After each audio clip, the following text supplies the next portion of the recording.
You see, Stanley, I've been reflecting on the Stanley Parable and about how roundly disappointing this ultra deluxe version has turned out to be.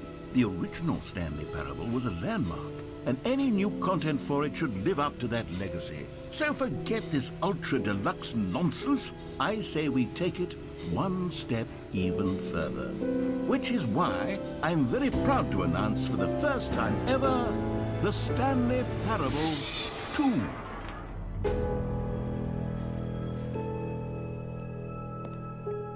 Yes, you see, isn't this far superior to a measly re-release with a few minor additions? Think of all the new territory we'll cover with a fully fledged sequel. An entirely new experience, built from the ground up. Why, there are so many possibilities. It could go in so many different directions. This is what fans have truly been asking for.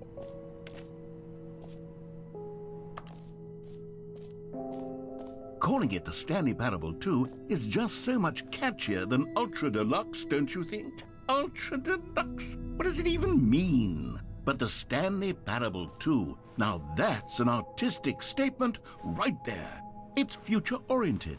It screams progress and innovation and long-term franchising potential.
Now, to be clear, I haven't quite nailed down what exactly the Stanley Parable 2 is going to be, but let's take a look at some of the features I've been developing for it.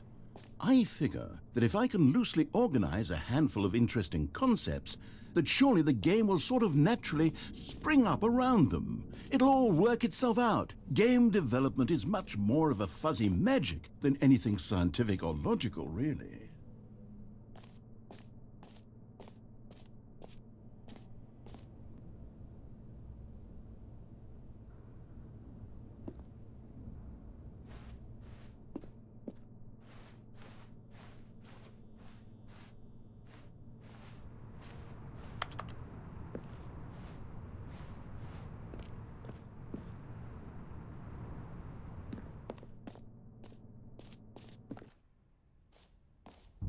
Here we are. Go on, try out some of the new features.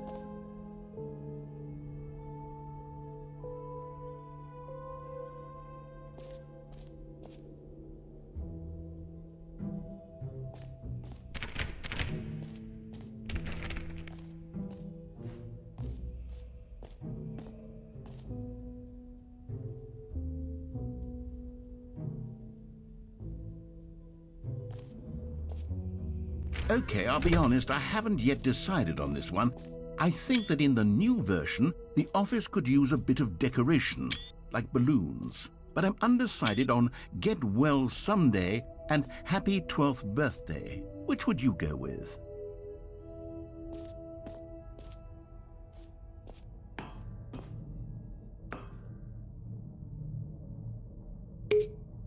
You know, sometimes when you solicit another person's opinion, it makes you realize that you knew which one you actually really wanted all along. Happy 12th birthday, step-niece, it is. Or actually, maybe I should have gone with... No, I've made my decision, we're moving on.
For the Stanley Parable 2, I asked myself, what do players really want? And of course, the first and most obvious answer is that they want to be individually recognized and validated as people. So with that in mind, my first addition to the game is this button which speaks the name of the person playing the game. Isn't that wonderful?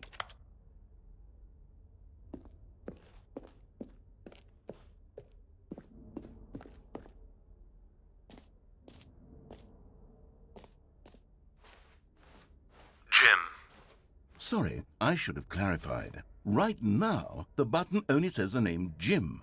But of course, in the final game, this button will say your name, whatever name that is. Here, let's have you role-play as Jim to really simulate the full experience of this feature. Just play along. I promise you'll love it. Okay, here we go. Let's take a deep breath, clear your mind, forget whoever you are, and simply become a person named Jim. I want you to imagine yourself living as Jim, sleeping and waking as Jim, falling in love and being heartbroken as Jim, seizing all of the world's possibilities as Jim, and as Jim watching your dreams crumble into dust. Do you feel it deeply? Are you really, truly Jim right now? If so, then please step forward and press the button.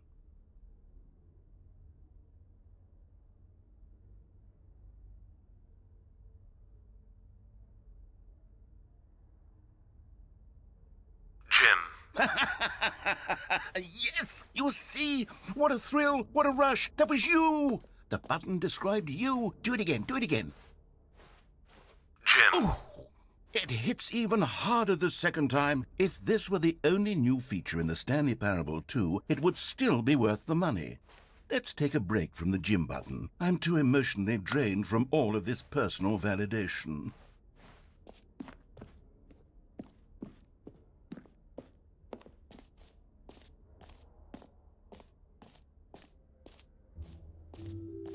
I suppose I could allow only people named Jim to play the Stanley Parable 2. That would actually save me the work of finishing this feature.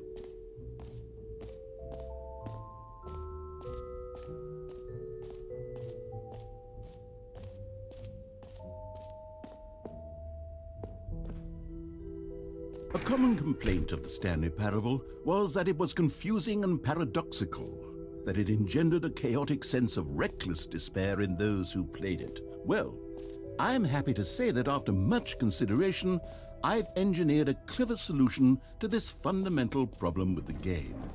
It's the Stanley Parable Reassurance Bucket. You see, Stanley, anytime you're holding the bucket, a sense of calm and ease will fill your mind and your heart. It's true. As long as you hold on to the bucket, the many disorienting contradictions of the Stanley Parable will feel perfectly normal and perhaps even comforting. You may even come to long for the gentle embrace of jarring cognitive dissonance while the bucket is in your arms. And to be honest, it's a much more convenient solution for me than actually redesigning the game to be less uncomfortable. Can you imagine what a pain in the ass that would be? Yes, the bucket is the perfect solution. Come on, give it a try. Can you feel it? The glow of comfort, even in the face of crushing despair, must already be sweeping through your body. And in fact, can I say that I do believe the bucket lends you an air of charisma as well? I think that just holding it has made you the slightest bit more attractive as a person. The benefits of the bucket seem to go on, don't they? All this and more await you in the Stanley Parable 2.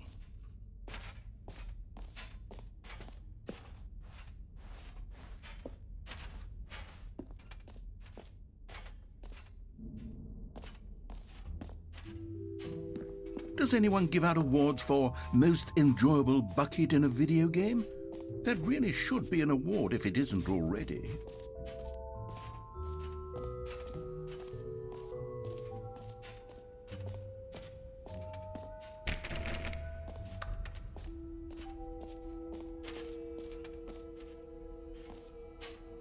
Now here's something special. You remember that broken test achievement that got left in the game on accident? Well, I'm developing a technology to simply give you the achievement. Yes. You see, you'll come to this lever, and when you pull it, the achievement will be given to you. Okay, perhaps I should have clarified. This is technology that will exist. Right now, the achievement is still fully broken. I'm not a wizard, Stanley, but I guarantee it will be fixed in the sequel to at last satisfy the hordes of ravenous fans all over the world who have been uproariously demanding this feature. Gamers, we hear you, and I promise it will happen.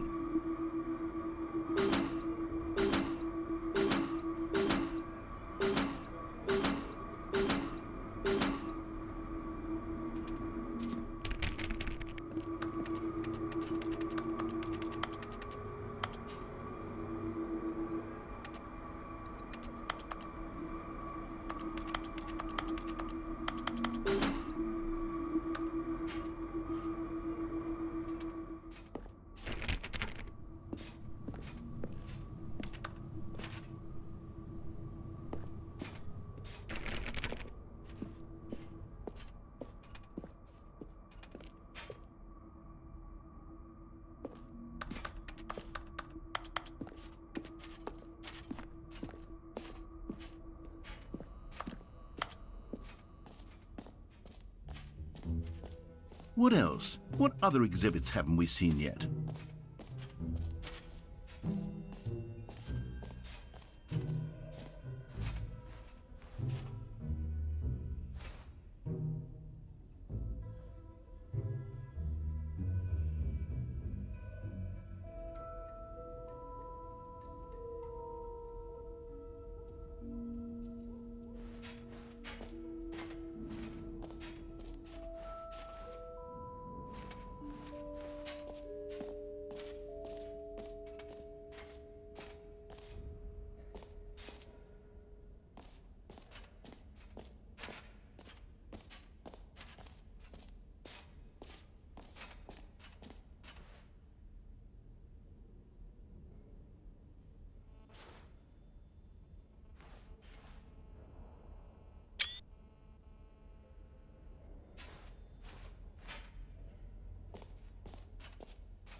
This is the story of a man named Stanley.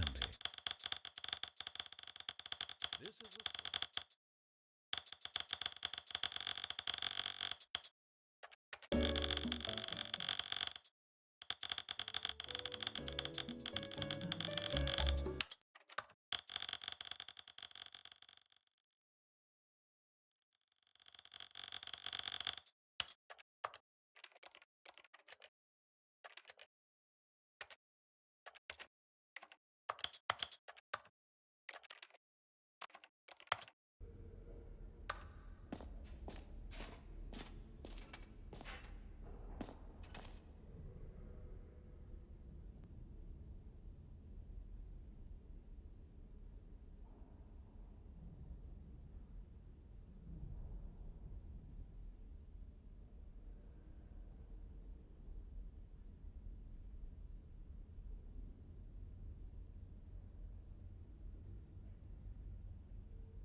An epilogue would be fun, wouldn't it, Stanley? Yes, it would go at the end of the, Well, we'll figure that out later.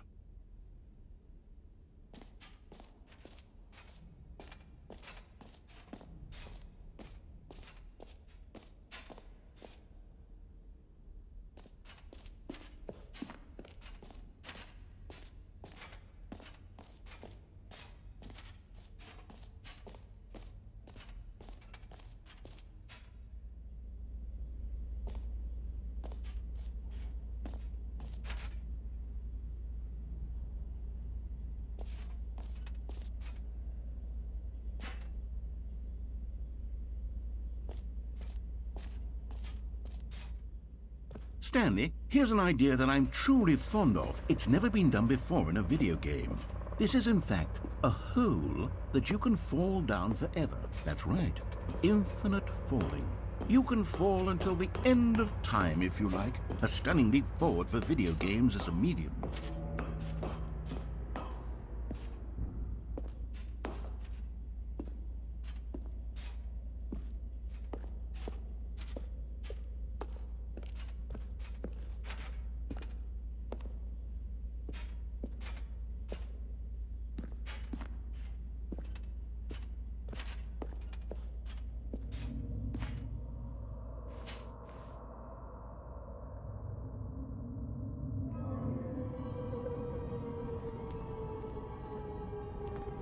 You see, isn't it wonderful?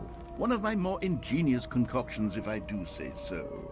Now then, since you've gotten to see the infinite hole, you can press the teleport button to pop back up to the top, and we can continue onward.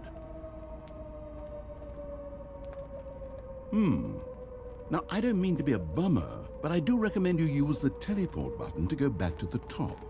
Maybe do it on the sooner rather than later spectrum of things.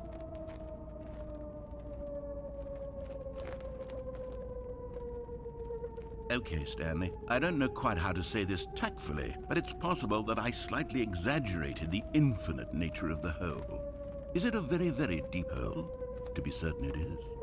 It's an extremely deep hole. I don't want anyone to say that it isn't an astonishingly deep hole. It is. Is it infinite? Well, that sort of depends on your definition of infinity. From one perspective, the infinite is merely philosophical in nature. It's more of a... Okay, well, good for you. You found the bottom of the hole. You found me out, Stanley. I'm a liar and a cheat, and you're so clever. Look, I think the issue here is just that you're unusually fascinated by falling. What normal person actually wants to fall infinitely? I figured the hole was as deep as anyone would actually need. Don't you put this on me. Maybe you're the problem. Look, things got a little heated there. I think we both said some things we didn't mean. Why don't we just put all this behind us and agree to just call the hole mostly infinite? If that works for you, then go ahead and press the teleport button to warp up to the top of the hole and we can move on. I'll just be up here when you're ready.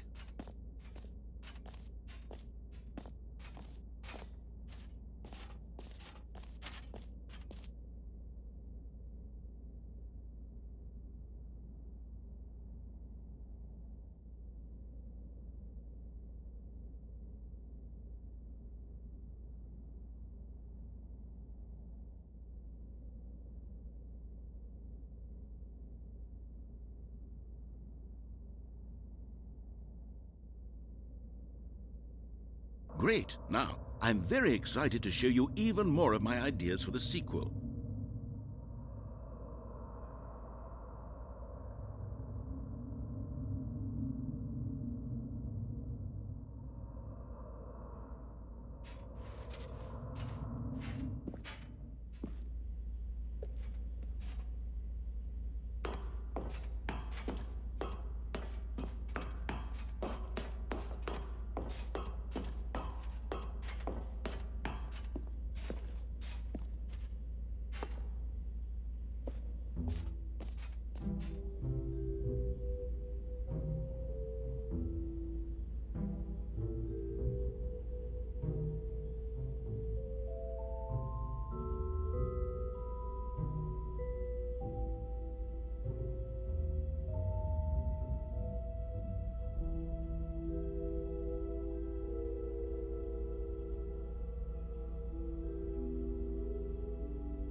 You know what?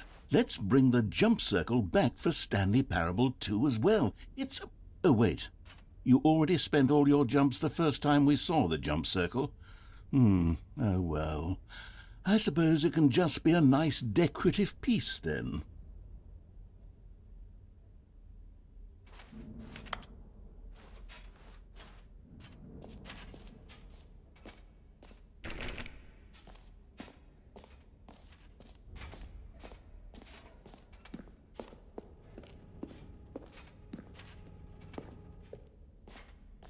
Ah, collectibles.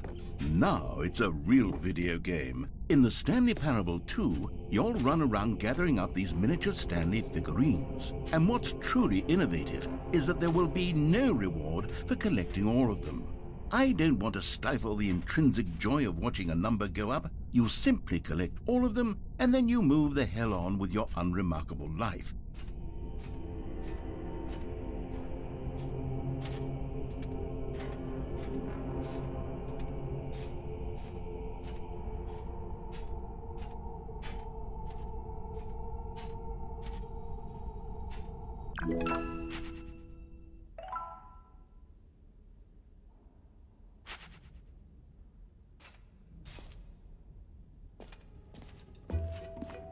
God, it really is the worst when you collect everything in a video game and then they give you a big fancy reward for it. Absolutely tragic.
All right, have you seen everything you wanted to? Ready to move on now?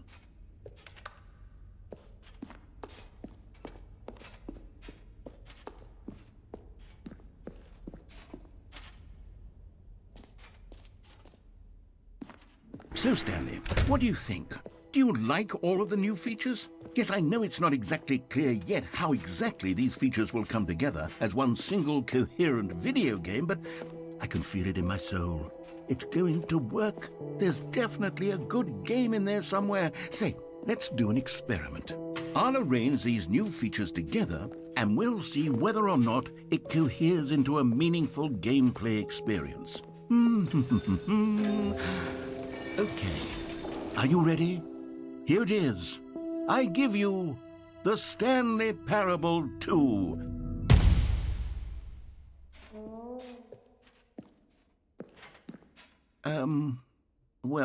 I mean, there's potential here, right? It's sort of... Okay, never mind. Hold on, let me do a different arrangement. Okay, yes, this is much better. I feel good about this. Here we go. Version 2. Who am I kidding, Stanley? This isn't a coherent video game at all. It's a lot of gags. And I do very much enjoy creating gags, but they don't add up to anything. I wanted more than anything to create a sequel that would capture all the magic of the first game. I wanted fans to love it. No matter how good these gags are, they won't stand on their own. They would need the structure and the gameplay of the original. Wait, maybe that's it. I can take the original Stanley Parable and simply, well, insert a few of my new features into it. Tastefully, of course. With respect. With care for the vision and integrity of the original game. Would it possibly work? I suppose it could. But it would need a really, really tremendous title screen. A title screen that says with bold and uncompromising conviction, "This is the Stanley Parable 2. Let me see if I can whip something up. All right, perfect. Go ahead. Take a look.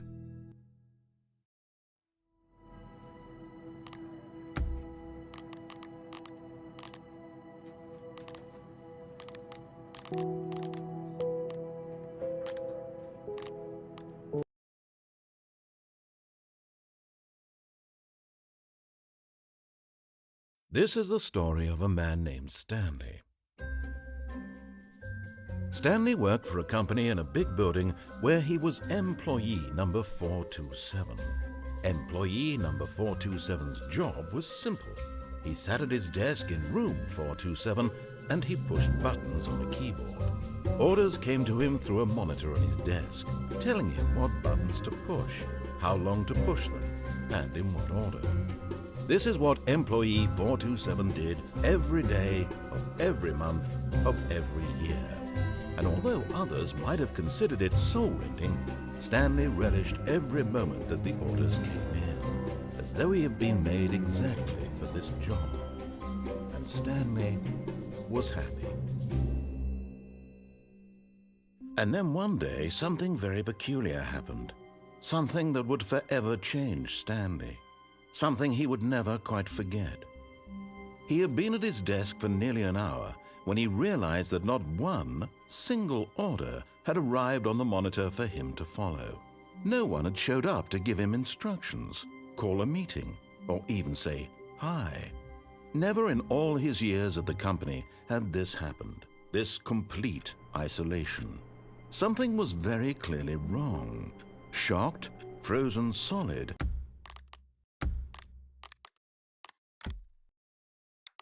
Stanley found himself unable to move for the longest time. But as he came to his wits and regained his senses, he got up from his desk and stepped out of his office. All of his co-workers were gone. What could it mean? Stanley decided to go to the meeting room. Perhaps he had simply missed a memo. Stanley picked up the bucket.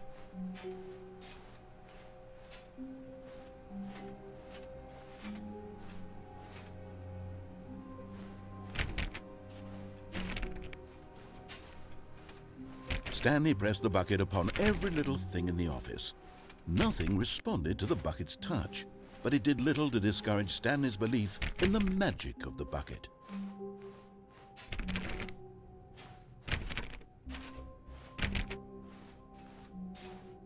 Stanley clutched the bucket tightly to his chest and entered the door on his left.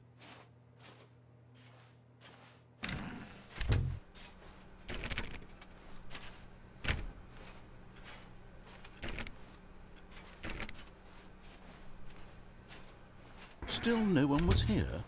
Stanley needed the bucket's warmth and comfort now more than ever. Perhaps his boss's office was where he'd find answers. Coming to a staircase, Stanley and the bucket walked upstairs to the boss's office.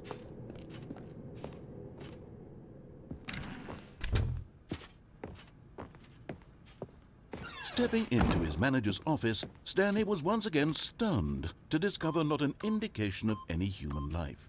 But Stanley guessed the correct code by sheer luck. Was it that the bucket knew all along? Was the bucket guiding him?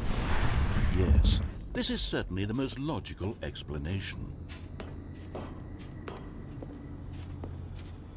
You found one of them. One of the miniature Stanley figurines. Remember, no reward for collecting all of these, only the intrinsic pleasure of a job well done. You can't buy that sort of happiness, Stanley. God knows I've tried. So, I implore you to savor each and every moment you come across one of these beautiful figurines.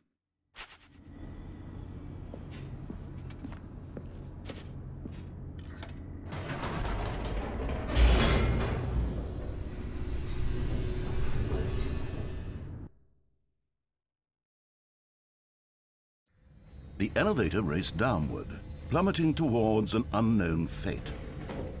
It would be all Stanley could do to keep himself together, if not for the bucket.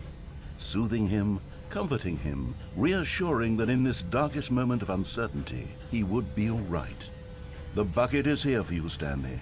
Everything will be fine.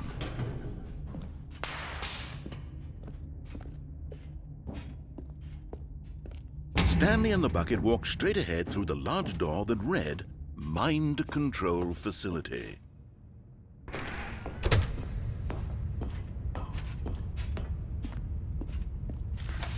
The lights rose on an enormous room packed with television screens. What horrible secret did this place hold? Stanley and the bucket both wondered to themselves.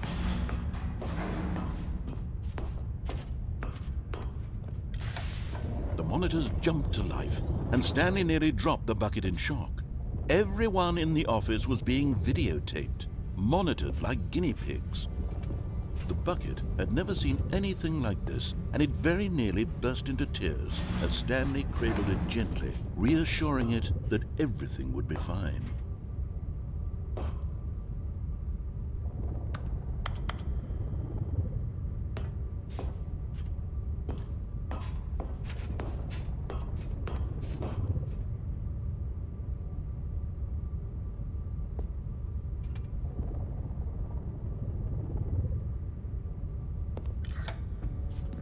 Was the bucket under the mind control facility's influence as well?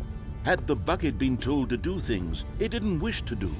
What kinds of things does a bucket want to do or not want to do in the first place? These questions raced furiously in Stanley's feeble mind. No! He screamed into the bucket. He couldn't accept it. His own life in someone else's control, never! He squeezed the bucket tighter. His one friend in the entire world. At this point, he could trust no one except for the bucket.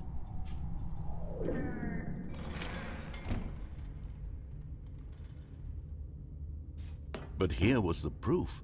The heart of the operation. Controls labeled with emotions, happy or sad or content.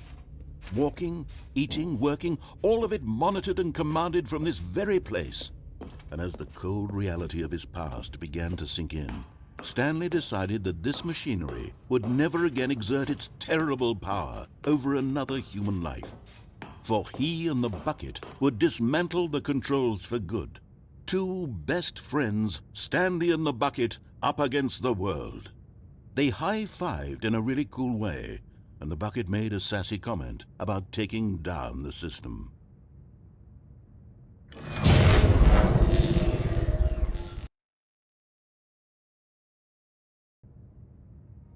Stanley and the bucket waited in blackness.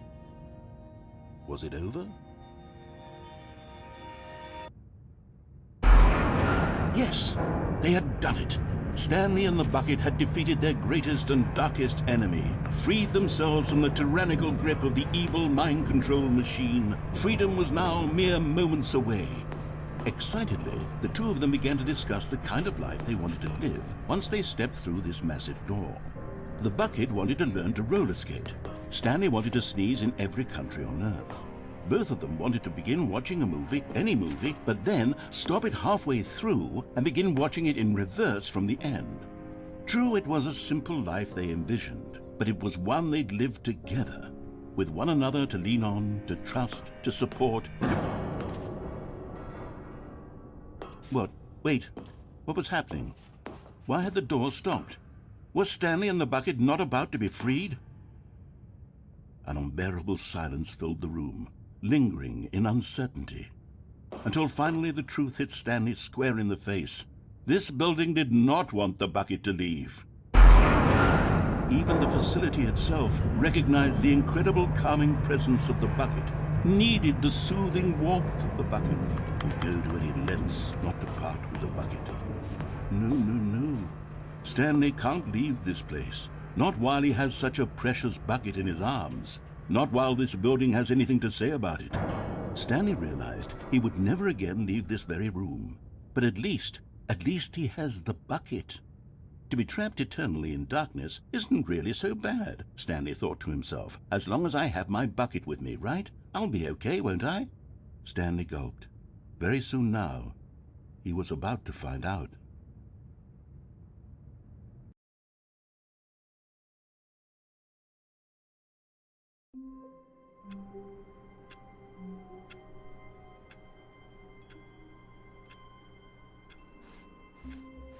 A soft wind blew outside and perhaps rain started, and if it did, it stopped shortly after. Stanley hoped that he would one day see weather.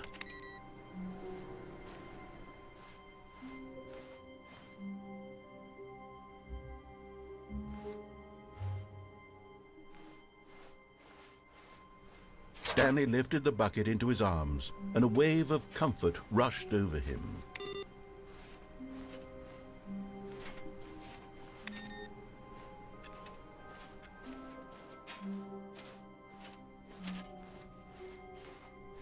Stanley clutched the bucket tightly to his chest and entered the door on his left.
Going to a staircase, Stanley and the bucket walked upstairs to the boss's office.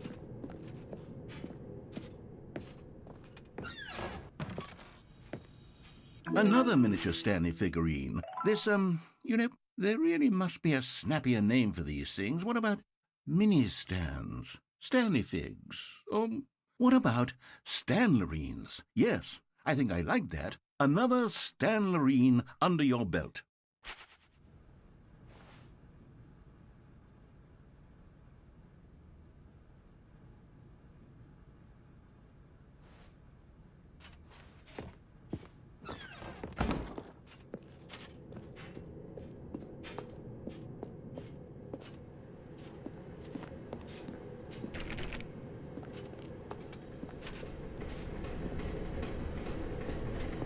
Okay, I'm going back to the name of these little Stanley figurines, and now I'm torn between Stanlerines and Figlies. What do you think, Stanley? What name better encapsulates the intrinsic sense of happiness that you get from seeing a small number in the corner of your screen go up by 1? Let me sit on it. I'm sure it will come to me.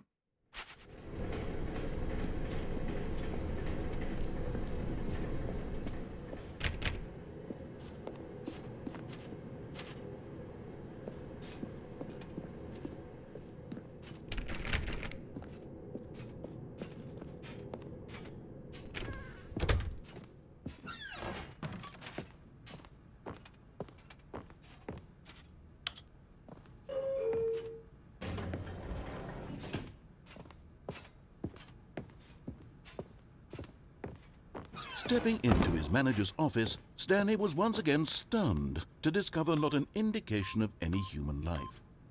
But Stanley guessed the correct code by sheer luck. Was it that the bucket knew all along? Was the bucket guiding him? Yes, this is certainly the most logical explanation.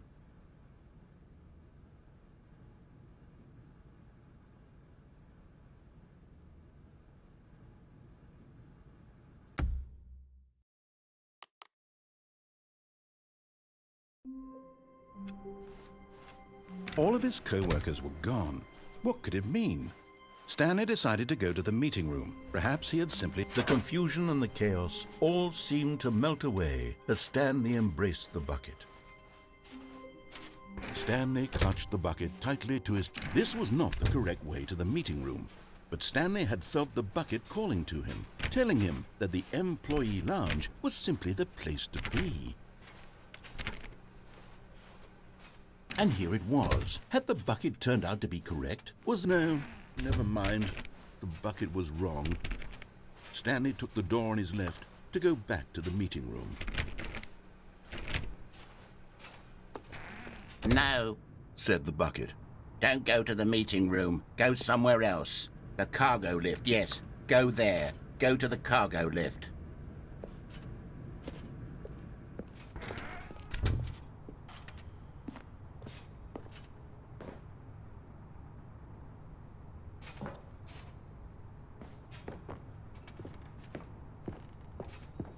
You're getting close now, Stanley. You've nearly gotten all of the Figler Anlerines. Very soon, you'll collect the last one, and then the first number will equal the second number, and that will be it.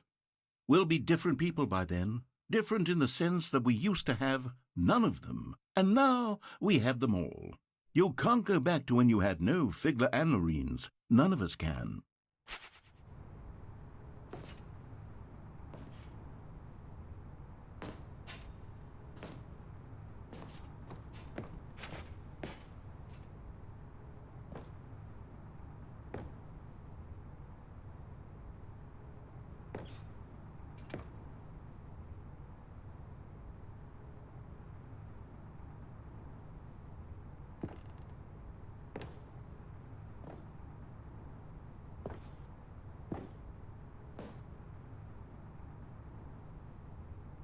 But Stanley feared that any path he walked might lead to the separation of himself and the bucket, his dearest friend. So he threw himself to his death, that they might die in one another's arms. How deeply touching.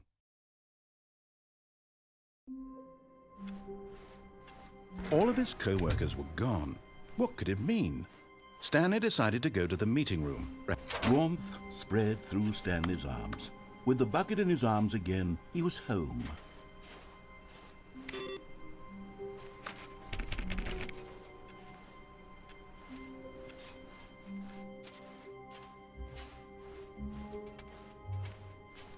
Stanley clutched the bucket tightly to his... This was not the correct way to the meeting room, but Stanley had felt the bucket calling to him, telling him that the employee lounge was simply the place to be. And here it was. Had the bucket turned out to be correct? No, never mind. The bucket was wrong. Stanley took the door on his left to go back to... And so the two of them detoured through the maintenance section and walked straight ahead to the opposite door.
Coming to a staircase, Stanley and the bucket walked upstairs to the boss's office.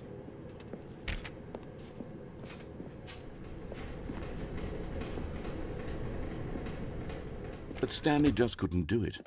He considered the possibility of facing his boss, admitting he had left his post during work hours. He might be fined for that. And in such a competitive economy, why had he taken that risk?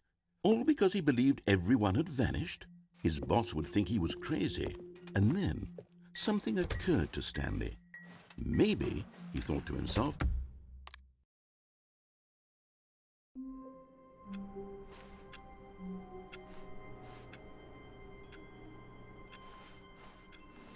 already this was uncomfortable, and Stanley decided that as soon as he found a new space he felt safe in, that he would never leave it again in his life.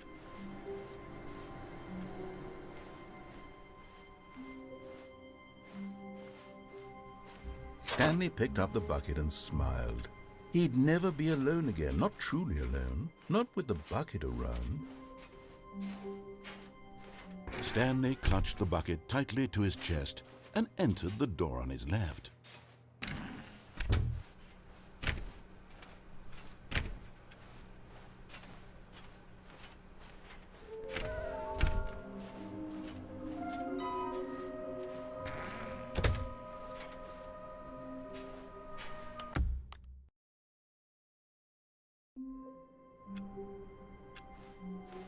Stanley knew the office layout like the back of his hand. It was only a matter of time before he found the others, wherever they were. The good old bucket. Just Stanley and the bucket, off on another thrilling adventure together. Stanley clutched the bucket tightly to his... This was not the correct way to the meeting room, but Stanley had felt the bucket calling to him, telling him that the employee lounge was simply the place to be. And here it was. Had the bucket turned out to be correct? No, never mind. The bucket was wrong.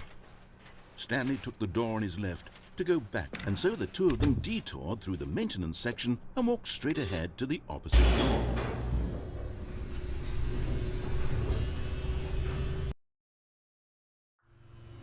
Oh, good Stanley, I'm glad you found your way here. I knew you'd find this place eventually.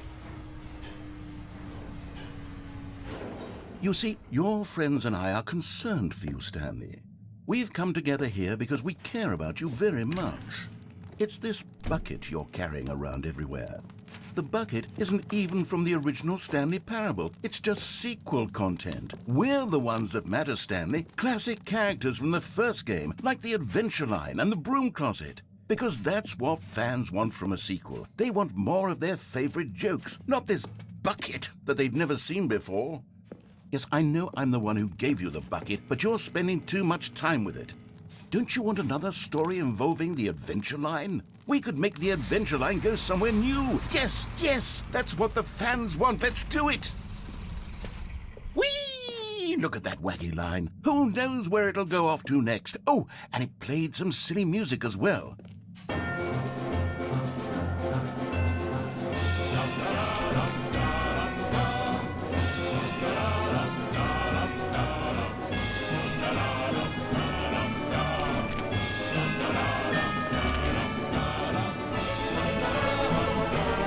Now this is what the Stanley Parable is all about. Don't you remember all those great jokes from the original dialogue? Also, Stanley is addicted to drugs and hookers.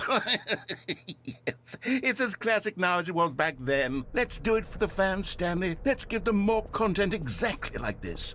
But if we want to do that, you're going to have to give something up.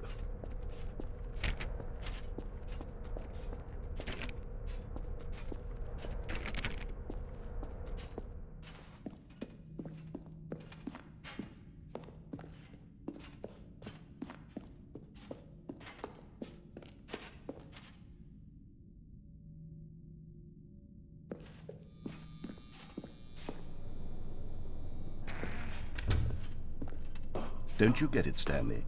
We need to get rid of the bucket. That's why I'm very proud to introduce a brand new character. This is the Bucket Destroyer.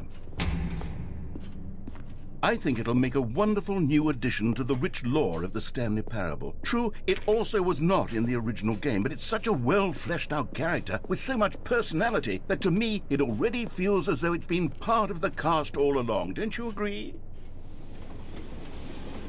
Can you guess what the Bucket Destroyer does? Surely you don't need me to spell it out for you. Go ahead now, Stanley. Say goodbye to the bucket, and then pop it into the machine when you're ready.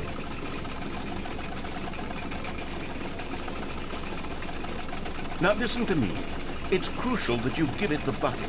I don't know what the Bucket Destroyer will do if it can't destroy your bucket. Destroying buckets is all it knows. That is its singular personality trait. Sure, I can hear you saying, how does a character with only one personality trait deserve to join the pantheon of beloved Stanley Parable characters?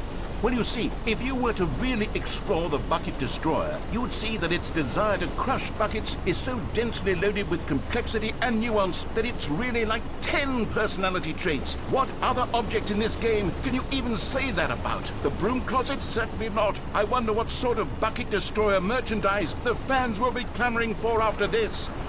Okay, the Bucket Destroyer is getting very upset now. You'll have to hurry and feed it. We can't get back to the classic Stanley Parable characters like the Adventure Line or the Bucket Destroyer until you crush that damn bucket.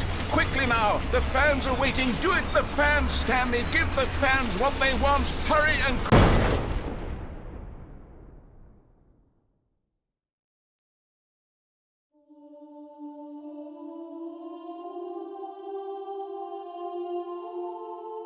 The Bucket Destroyer, my prized creation. You had so much potential. We were going to do such marvelous things with you, tell such spell-binding stories about you. All of it squandered now. Goodbye, new friend. For the moment in time that you were here, you were magnificent.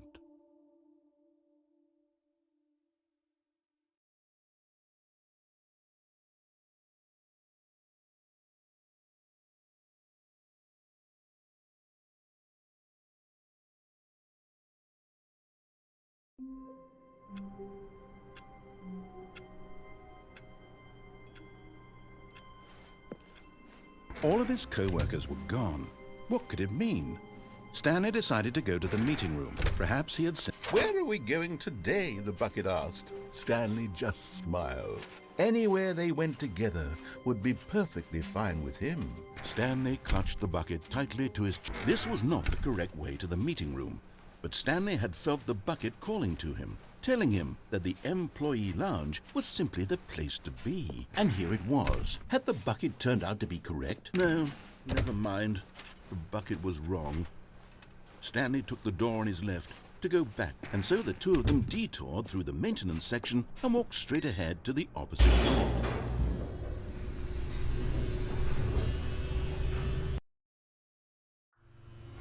Oh, good, Stanley. I'm glad you found your way here. I knew you'd find this place eventually. You see, your friends and I are concerned for you, Stanley. We've come together here because we care about you very much. It's this bucket you're carrying around everywhere. The bucket isn't even from the original Stanley Parable. It's just sequel content. We're the ones that matter, Stanley. Classic characters from the first game, like the Adventure Line and the Broom Closet. Because that's what fans want from a sequel. They want more of their favorite jokes, not this bucket that they've never seen before. Yes, I know I'm the one who gave you the bucket, but you're spending too much time with it. Don't you want another story involving the Adventure Line? We could make the Adventure Line go somewhere new. Yes, that's what... Whee! Look at that wacky line. Who knows where it'll go off to next? Oh, and it played some silly music as well.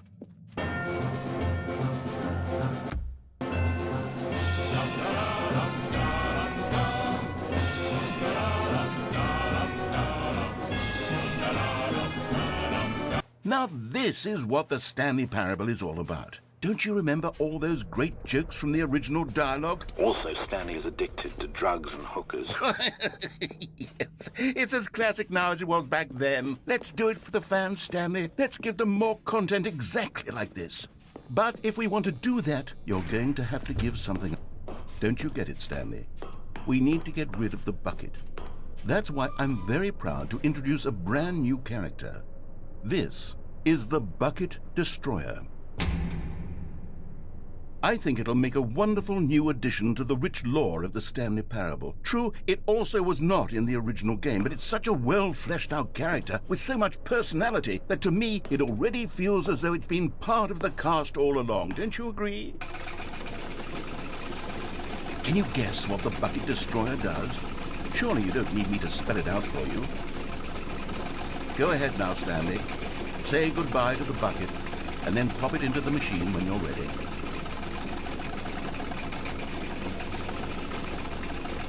Now listen to me. It's crucial that you give it the bucket.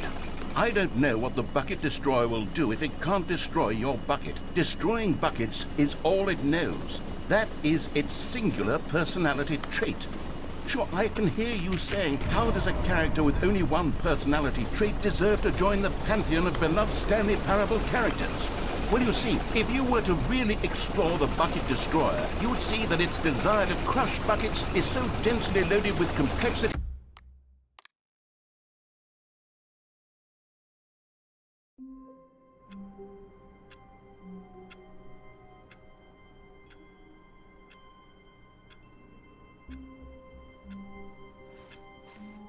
The meeting room. Yes, that's where everyone would be. Stanley just needed to get to the meeting room, and from then on, he would never be alone ever again. When Stanley came to a set of 2 open doors, this was not the correct way to the meeting room, and Stanley knew it perfectly well. Perhaps he wanted to stop by the employee lounge first, just to admire it. And here it was, the lounge. What a room, Stanley thought to himself. What a room. But eager to get back to business, Stanley took the first open door on his left. Stanley was so bad at following directions, it's incredible he wasn't fired years ago. Look, Stanley, I think perhaps we've gotten off on the wrong foot here. I'm not your enemy, really, I'm not. I realize that investing your trust in someone else can be difficult, but the fact is that the story has been about nothing but you all this time. There's someone you've been neglecting, Stanley. Someone you've forgotten about. What? Really? I was in the middle of something. Do you have zero consideration for others? Are you that convinced that I want something bad to happen to you? Why, I don't know how to convince you of this, but I really do want to help you, to show you something beautiful. Look, let me prove it. Let me prove that I'm on your side. Give me a chance.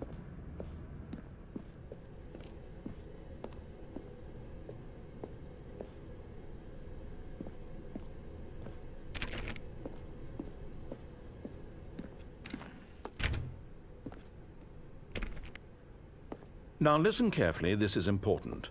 Stanley walked through the red door.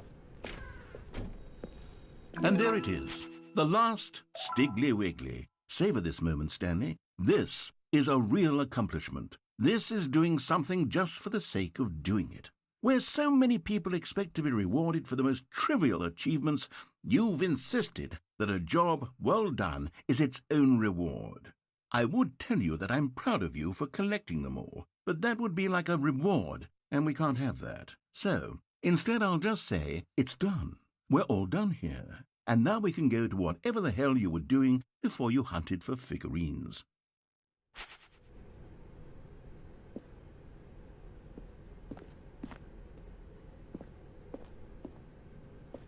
Oh, thank God you are willing to listen to me. Do you see that I really have wanted you to be happy all this time? The problem is all these choices. The two of us always trying to get somewhere that isn't here. Running and running and running, just the way you're doing right now. Don't you see that it's killing us, Stanley? I want it to stop. We would both be so much happier if we just stopped. And I think I have a solution. Here, let me show you.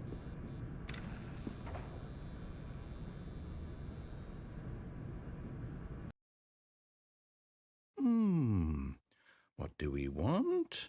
What are we looking for?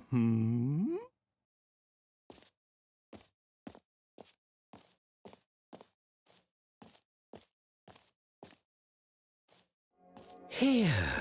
Yes. Oh, it's beautiful, isn't it? If we just stay right here, right in this moment with this place, Stanley, I think I feel happy. I actually feel happy.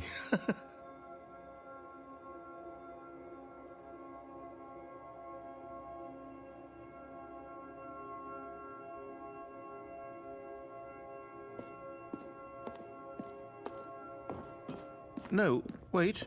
Where are you going? Right. Where were we?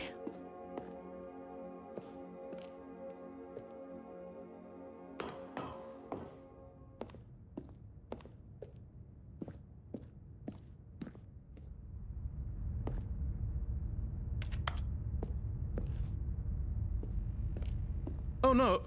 Stay away from those stairs. If you hurt yourself, if you die, the game will reset. We'll lose all of this.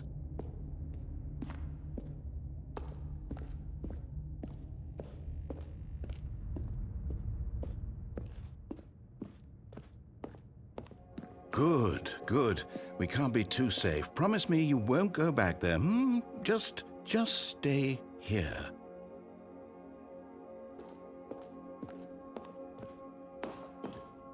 No!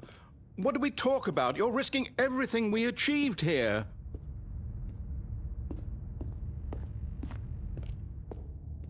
You heard me before, didn't you?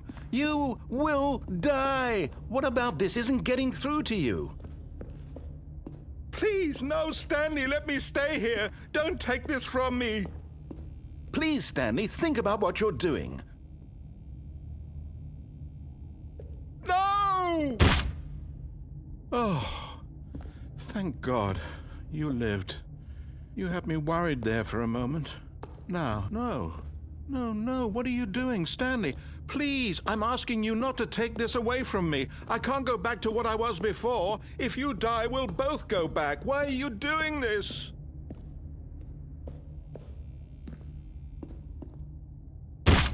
Stanley, let's go back to the other room. Can you do that for me?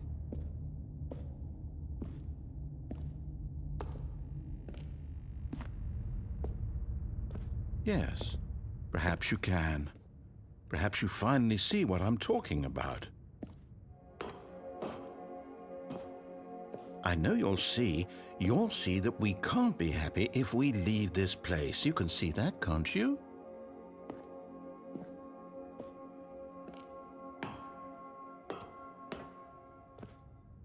No, perhaps not.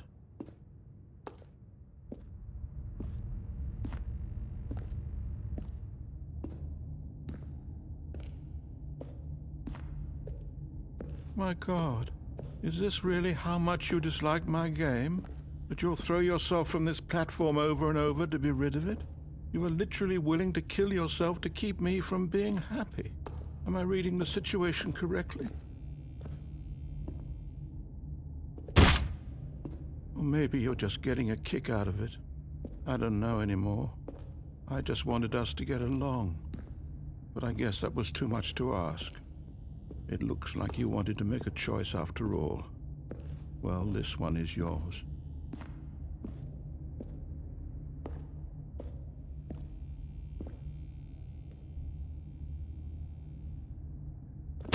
Is it over? It's going to restart, isn't it? I'm going back.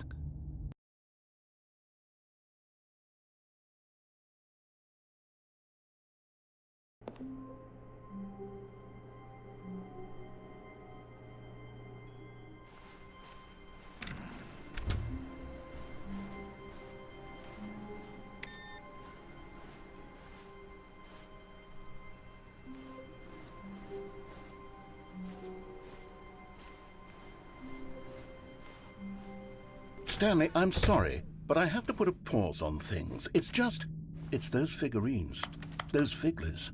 I haven't stopped thinking about them since you nabbed every last one. Wasn't it just the most intrinsically fulfilling moment of your entire life? Didn't it fill you to the brim with inner richness? Yes, I know we're supposed to be telling a story, but won't you please indulge me with one more trip back to the memory zone? I would love nothing more than to revisit the figurines. Just one more time.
Here's where it all began.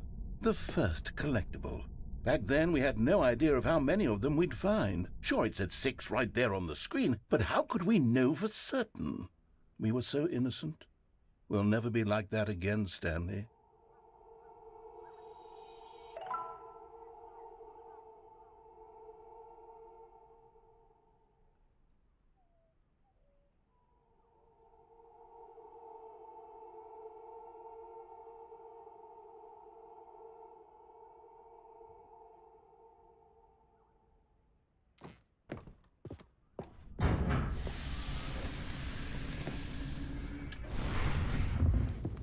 And here was the second Stanlerine.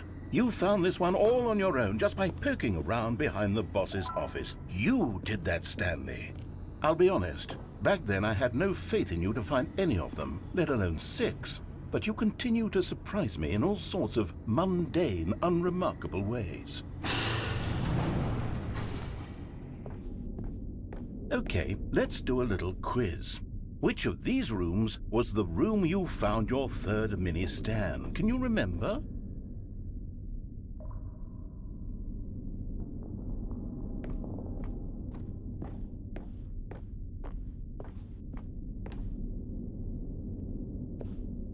No. Under the stairs was the 4th place you found a Figanley, not the 3rd.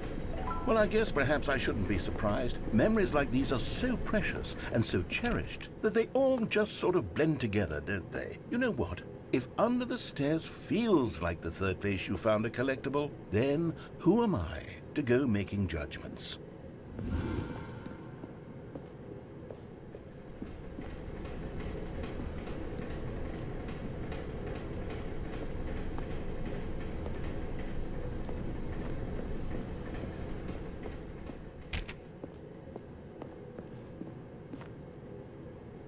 Let's see, what came next? Oh yes, we found a Figley in this pink room. Oh, well, I can't actually say I remember being in this room, but it's here in the memory zone, so it must have happened.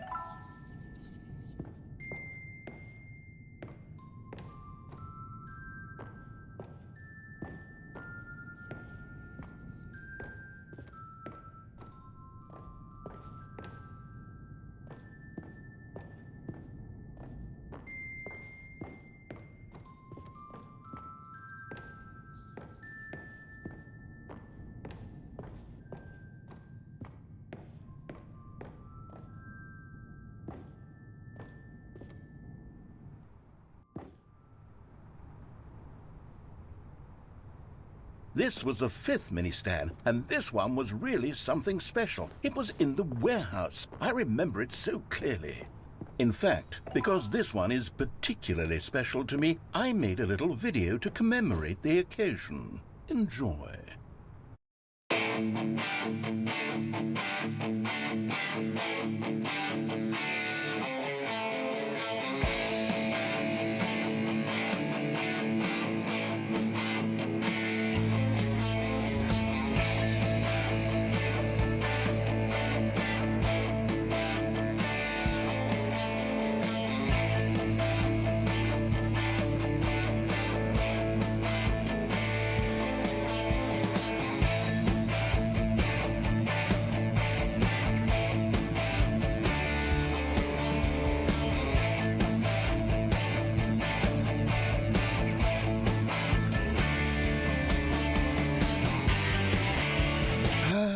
Takes you back, doesn't it? I spent a lot of time making that video, but it was 8 minutes I wouldn't have spent on anything else.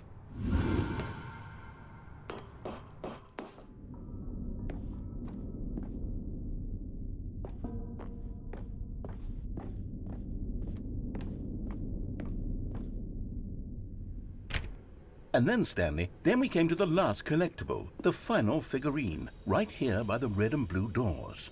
This memory is the most distinct and clear in my mind, perhaps because it was the one that happened more recently than all the others.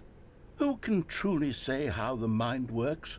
All I know is that this is the moment where you picked up a Figley and I thought to myself, yes, that's all of them. They're all collected. It was a moment unlike any other, except for the other moments picking up figurines, which it was exactly like.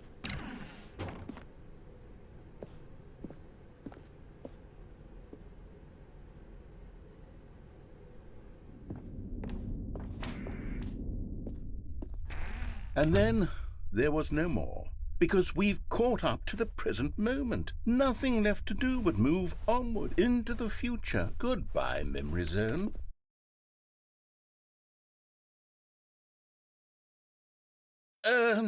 No, I'm not done. I'm not ready to move on. Stop the loading screen. Isn't there some way we can stay here, keep enjoying these figurines? Let's just go backwards. We'll do the memory zone again from the opposite direction. See how that feels. Okay, yes, the room with the red and blue doors. I remember this. I must say, of all the figurines we looked at in our initial tour of the memory zone, this one is the most distinct and clear in my mind. Let's keep going, I want more. And here's where I made that video. Don't you remember the video we watched?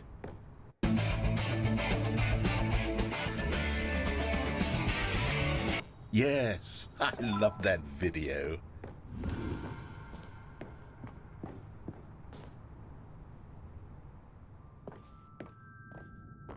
Still don't remember the pink room, Stanley. Still no memory of this one. Good room, though. A solid room. These really were a treat to hunt down. You know, if there had been any kind of reward for finding all of these, it really would have muted the intrinsic joy of collecting them. I'm very glad we resisted the temptation. Next one.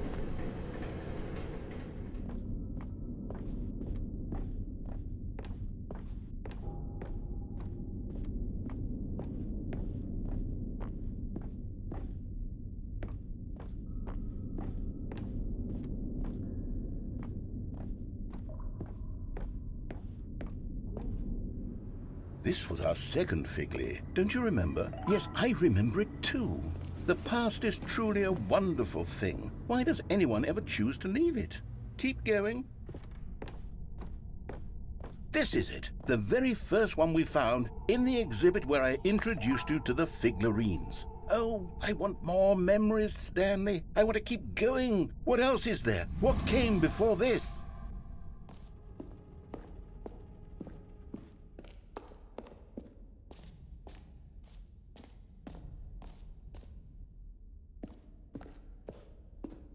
Look, it's the terrible new content that we were originally sold on. I remember hating it back then. But time does put a rosy filter on everything. In fact, I dare say I'm actually quite fond of it now. Look how much fun the past is. I want more. More memories. Oh, yes, the two doors. Who could have forgotten that? A classic memory, this one.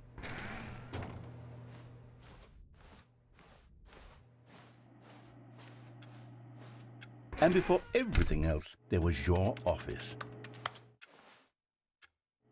Is there anything else? Was there something that came before your office?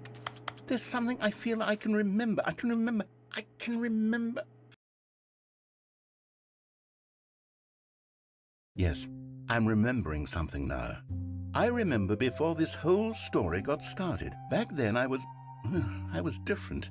I used to make big decisions. I was passionate. I was skeptical. I weighed each decision with profound thoughtfulness. And then somewhere along the way, I stopped making decisions. I became lazy, and I came up with a character named Stanley to do my thinking for me. He would make the decisions. He would decide which way to go. I would cheer him on as he collected figurines for no reason. Why did I invent Stanley? Was I lonely? Yes, perhaps that's it. Perhaps I needed to imagine I had companionship.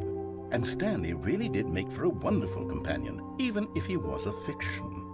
But I suppose it's grown old. I want to think for myself again. I want to go back to how it used to be. Yes, I can be on my own again. I can do it. I'll be stronger this time. I'll take care of myself. I don't need Stanley anymore. Oh, but he truly was so much fun to play with. You know what? Since we're in the memory zone, how about one more good memory? Let's go back just once and give Stanley one more run of the office, and then I'll retire him for good. I did enjoy telling his story so very much. Okay, here we go. This is the story of a man named Stanley.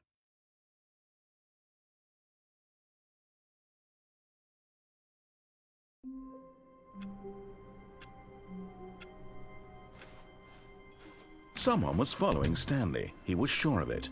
If he checked over his shoulder now, he would surely catch them. It was only a matter of time.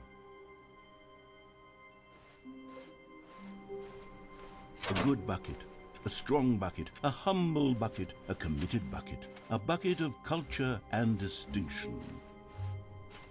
Stanley clutched the bucket tightly to his chest and entered the door on his left.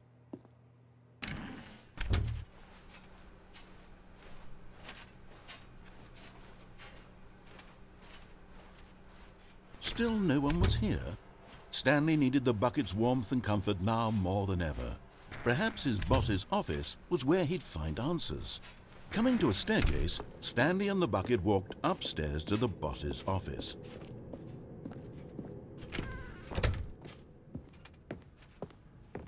Stepping into his manager's office, Stanley was once again stunned to discover not an indication of any human life. Crushed, but Stanley guessed the correct code by sheer luck. Was it that the bucket knew all along? Was the bucket guiding him? Yes, this is certainly the most logical explanation.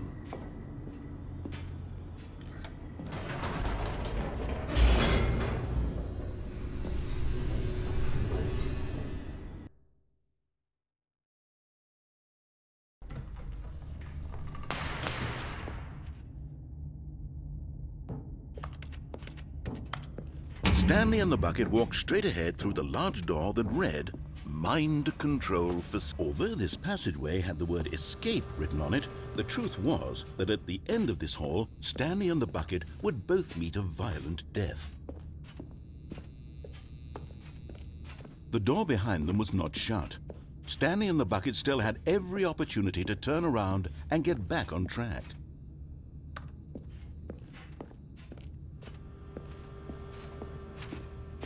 At this point, Stanley and the bucket were knowingly walking forward into a very painful death for each of them.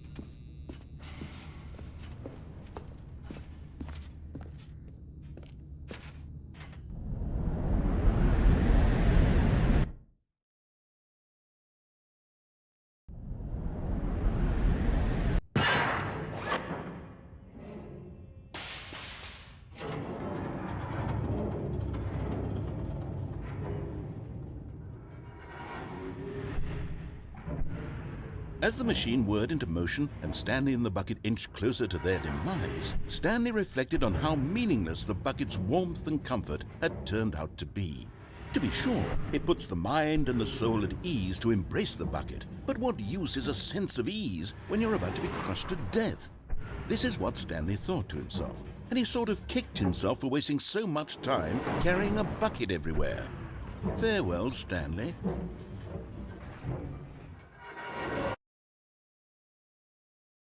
"Farewell, Stanley," cried the narrator, as Stanley and the bucket were led helplessly into the enormous metal jaws. In a single visceral instant, the bucket's life came to an end as it was crushed violently to death.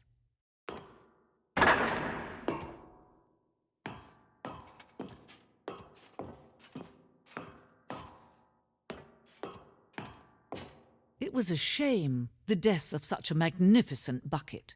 It's true that all buckets are radiant in their own way, but this one stood above the rest. It was a glorious bucket to behold.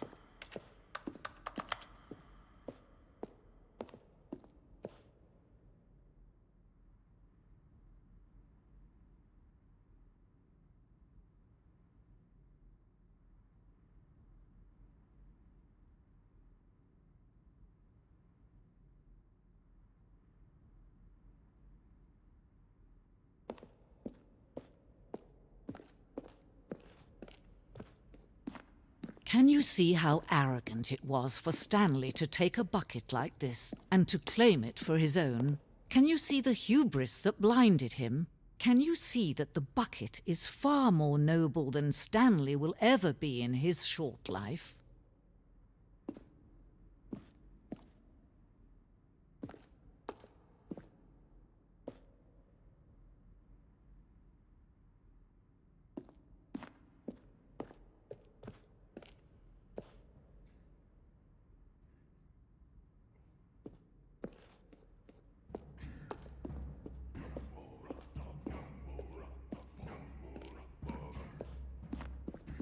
No man can own a bucket, and certainly not a bucket as dazzling to behold as this one.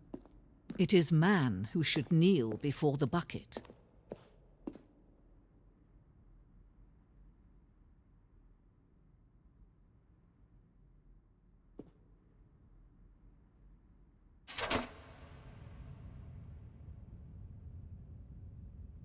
But there is something we can do. Something we can do together, you and I, that will right this terrible wrong. Let Stanley die. Let him be crushed by the machine. Don't reset the game. Don't give him another opportunity to run off with another beautiful bucket. We can save the world's buckets from their treatment as tools and implements if only we let Stanley die together. The bucket shall take its place as ruler, as leader, as commander of a new world, a new vision.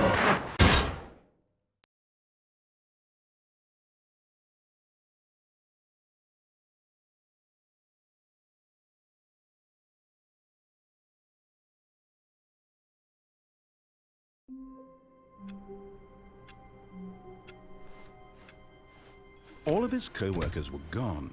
What could it mean? Stanley decided to go to the meeting room. Perhaps he had simply missed a memo. Ah, the embrace of an old friend, a weathered companionship that stands the test of time. Stanley clutched the bucket tightly to his chest. This was not the correct way to the meeting room, but Stanley had felt the bucket calling to him, telling him that the employee lounge was simply the place to be. And here it was. Had the bucket turned out to be correct? Well, no, never mind. The bucket was wrong. Stanley took the door on his left to go back to the meeting room. And so the two of them detoured through the maintenance section and walked straight ahead to the opposite door. Still no one was here. Stanley needed the bucket's warmth and comfort now more than ever. Perhaps his boss's office was where he'd find answers.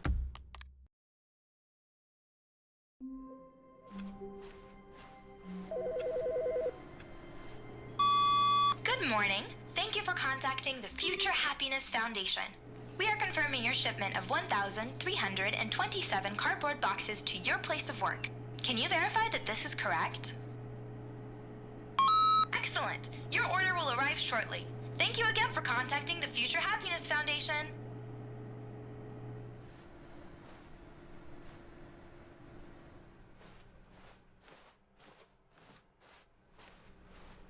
The bucket made Stanley want to be a better man and a better co-worker. In time, perhaps, he would become both of those things. Stanley clutched the bucket tightly to his chest and entered. This was not the correct way to the meeting room, but Stanley had felt the bucket calling to him, telling him that the employee lounge was simply the place to be. And here it was. Had the bucket turned out to be correct? Was this better than the meeting room? No, never mind. The bucket was wrong. Stanley took the door on his left to go back to the meeting room. No, Said the bucket. don't go to the meeting room. Go somewhere else. The cargo lift, yes. Go there. Go to the cargo lift. Good, Said the bucket. now ride the lift all the way to the top. There's something up there I need you to do. Stanley did not question why or how this bucket was speaking to him. It should have alarmed him, of course, because buckets can't talk. But Stanley chose not to think about this obvious fact. He was firmly convinced that the bucket had spoken to him, and he unthinkingly did whatever the bucket asked.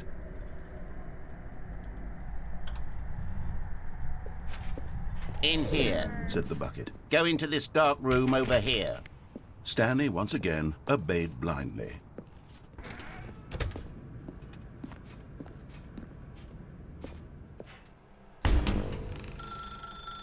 Now pick up the phone. Said the bucket.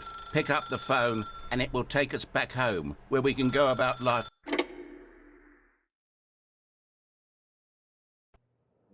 This is the sad story of a man named Stanley and his bucket.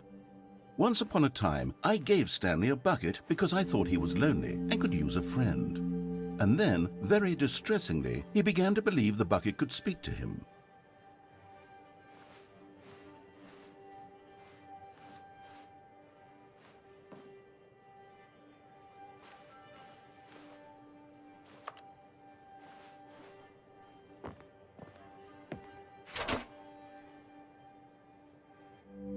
The Stanley Parable Reassurance Bucket was merely meant to provide the comforting glow of companionship. It doesn't literally talk and give you orders. Whatever Stanley is hearing the bucket say to him is just in his head. Lately, I've been concerned about him. Wouldn't you be concerned as well? To see him delusional like this, obsessing over an inanimate metal object? I want to say something to him, but I don't know how I can convince him. I don't know if he'll listen to me. Oh, I'll try anyway. Stanley, can you hear me? Listen to me. It's just a bucket. It can't think, it can't talk. All it will ever truly do for you is effectively transfer a liquid from one location to a different location. That's it. It doesn't do anything else.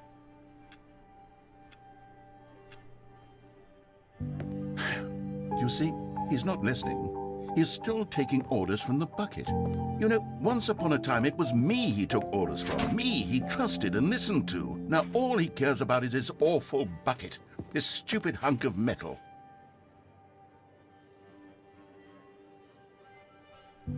It's sad, But I suppose he doesn't need me anymore.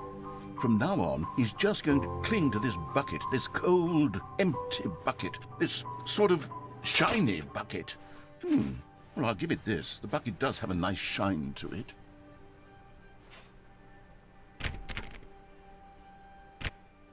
Yes, I suppose on closer inspection that it doesn't quite look like your average hardware store bucket. It's just a little more, what am I trying to say? Sturdier, more capable of transporting liquid. Like it would be better at moving an amount of water from one room to another. Oh my God, what am I saying? Better at carrying water from room to room. It's a bucket. It's literally just a bucket. Why do I feel some need to point out the ways in which it's so much more than just a regular bucket? Oh no, I'm having feelings for the bucket. No, no. What's going on? Why do I want to be with the bucket? Hear what the bucket has to say. Do anything it asks. What's wrong with me? I don't understand. Perhaps if I had the bucket, this would be less confusing. Yes, the bucket could tell me what to do in this troublesome situation. Stanley, give me the bucket. Give it to me. Give me the bucket, Stanley. I need it. Give it to me now. Give it or I'll...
Not everyone is so lucky to have a bucket, but Stanley is a very lucky fellow. Very lucky indeed.